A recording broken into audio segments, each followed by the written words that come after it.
भारत चीन सीमा विवाद के बीच दो बड़ी खबर सामने आ रही है।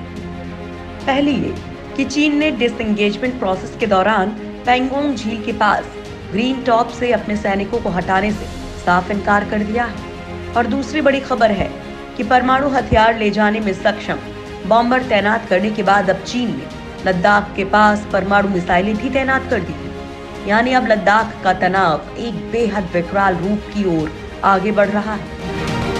लद्दाख से सबसे बड़ी खबर, चीन ने भारत पर तैनात की परमाणु मिसाइलें।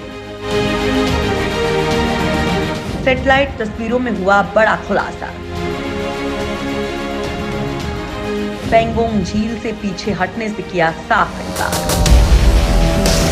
दोस्तों, ग्रीन टॉप पैंगोंग के उत्तरी किनारे से निकला एक पठार है। ये इलाका उन जगहों में से है जहां पीएलए और भारतीय सेना की उच्च स्तरीय वार्ता के 5 दौर के बावजूद भी गतिरोध खत्म नहीं हो रहा है। चीनी सेना पीएलए द्वारा अप्रैल में किए गए कब्जे वाले क्षेत्रों से पीछे नहीं हटने के कारण अब युद्ध को लेकर आशंका तेज हो गई है। पीएलए के कमांडर्स ग्रीन टॉप पर कब्जा जमाना चाहते हैं क्योंकि इससे धन सिंह पोस्ट पर साफ साफ देखा जा सकता है, जो पैंगोंग झील के आसपास भारतीय टुकड़ी के मूवमेंट्स के लिए अहम जगह है। ग्रीन टॉप से पीएलए भारतीय सेना की पेट्रोलिंग पर निगाह रख सकती है। हालांकि कहा जा रहा है कि विदेश मंत्रालय और राष्ट्रीय सुरक्षा सलाहकार अजीत डोभाल दोनों के राजनयिक प्रयासों से ग्रीन टॉप गोगरा के पास पेट्रोलिंग पॉइंट 17A और डिपोंग मैदान के पास पेट्रोलिंग पॉइंट 13 पर विवादों को सुलझाने में मदद मिल सकती है। लेकिन इस बीच चीन ने पहले बॉम्बर और अब परमाणु मिसाइलों का जखीरा तैनात करने से उसके इरादों पर संदेह होने लगा है। सैटेलाइट तस्वीरों से खुली चीन की पोल। चीन ने भारतीय सेना से सटकर बड़े पैमाने पर अपनी परमाणु हथियार ले जाने में सक्षम मिसाइलें DF-26 तैनात कर दी हैं। सैटेलाइट से मिली तस्वीरों से पता चला कि चीन ने अपने शिनजियांग प्रांत के कोरला सैन्य ठिकाने पर DF-26 मिसाइलें तैनात की हैं। तस्वीरों में ये मिसाइलें बिल्कुल साफ नजर आ रही हैं। इस मिसाइल की मारक क्षमता करीब 4000 किलोमीटर तक है और इसकी जद में भारत के ज्यादातर शहर आते हैं। ओपन इंटेलिजेंस सोर्स डेट्रेस्फा ने ये तस्वीरें जारी की हैं। फेडरेशन ऑफ अमेरिकी साइंटिस्ट की ताजा रिपोर्ट के मुताबिक कोरला बेस पर पहली मिसाइल अप्रैल 2019 और दूसरी मिसाइल अगस्त 2019 में तैनात की गई थी। चीनी मीडिया की रिपोर्ट के मुताबिक DF-26 मिसाइलों से लैस चीनी सेना की 646वीं ब्रिगेड को पहली बार अप्रैल 2018 में तैनात करने का ऐलान किया गया था। इसके बाद जनवरी 2019 में चीनी मीडिया ने घोषणा की थी कि DF-26 मिसाइलों के साथ चीन के पश्चिमोत्तर पठारी इलाके, भारत से सटे जो इलाके हैं, उसमें युद्धाभ्यास किया गया है। अमेरिकी वैज्ञानिकों का मानना है कि भारत के मुकाबले चीन के परमाणु हथियारों की संख्या काफी ज्यादा है। चीन जल्द ही फ्रांस को पीछे छोड़कर दुनिया का तीसरा सबसे अधिक परमाणु हथियारों वाला देश बन जाएगा। चीन के परमाणु हथियारों की संख्या पिछले 15 साल में दोगुनी हो गई है। चीन अगले एक दशक में इन परमाणु हथियारों की संख्या को काफी बढ़ाने जा रहा है। उन्होंने कहा कि चीन के बढ़ते परमाणु हथियारों से उनके पड़ोसी देशों की बेचैनी बढ़ गई है।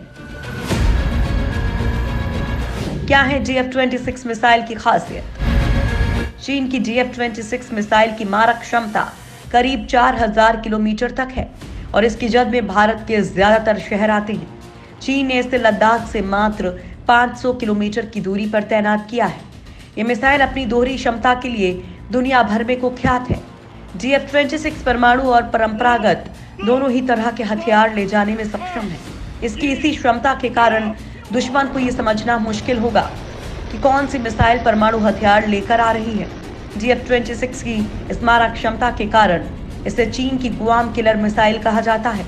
गुआम जापान के पास अमेरिका का नेवल बेस है। चीन ने साल 2015 में अपनी सैन्य परेड में पहली बार इस मिसाइल को दुनिया के सामने पेश किया था। इस मिसाइल का जिम्मा अब चीनी सेना के रॉकेट फोर्स के पास है। भारत के पास इसके टक्कर की अग्नि 4 और अग्नि 5 मिसाइलें हैं। ताज़ा रिपोर्ट के मुताबिक चीन के पास करीब 80 DF-26 मिसाइल लॉन्चर हैं, जिनमें 80 से 160 मिसाइलें हैं। चीन तैनात कर चुका है बॉम्बर और क्रूज मिसाइल। एक और जहां चीनी विदेश मंत्रालय लद्दाख में वास्तविक नियंत्रण रेखा पर भारत के साथ शांति और स्थिरता कायम करने का दावा कर रहा है, वहीं दूसरी ओर पीपल्स लिबरेशन आर्मी और एयरफोर्स लगातार अपनी तैयारी बढ़ा रहे हैं। मिसाइलों के साथ साथ चीन की एयरफोर्स ने काशगर एयरपोर्ट पर परमाणु हथियार ले जाने में सक्षम लंबी दूरी के बम वर्षक विमान H-6 को तैनात किया है। ओपन इंटेलिजेंस सोर्स डेट्रेस्फा की सैटेलाइट इमेज में दिखाई दिया है कि एयरबेस पर रणनीतिक बॉम्बर और दूसरे एसेट भी तैनात हैं। लद्दाख से यहां की दूरी को देखकर आशंका जताई गई है कि भारत से तनाव के चलते तैनाती की गई है। सैटेलाइट तस्वीरों में दिखाया गया है कि इस बेस पर 6 शियान H-6 बॉम्बर हैं, जिनमें से 2 पेलोड के साथ हैं। इसके अलावा 12 शियान JH-7 फाइटर बॉम्बर्स हैं, जिनमें से 2 पर पेलोड्स हैं। वहीं 4 शेनयांग JL-11/16 फाइटर प्लेन्स भी हैं, जिनकी रेंज 3530 किलोमीटर है। इसके साथ ही चीन ने KD-63 land attack cruise missile को भी यहां तैनात किया है। H-6 बॉम्बर से दागे जाने वाली इन मिसाइल्स की रेंज करीब 200 किलोमीटर है।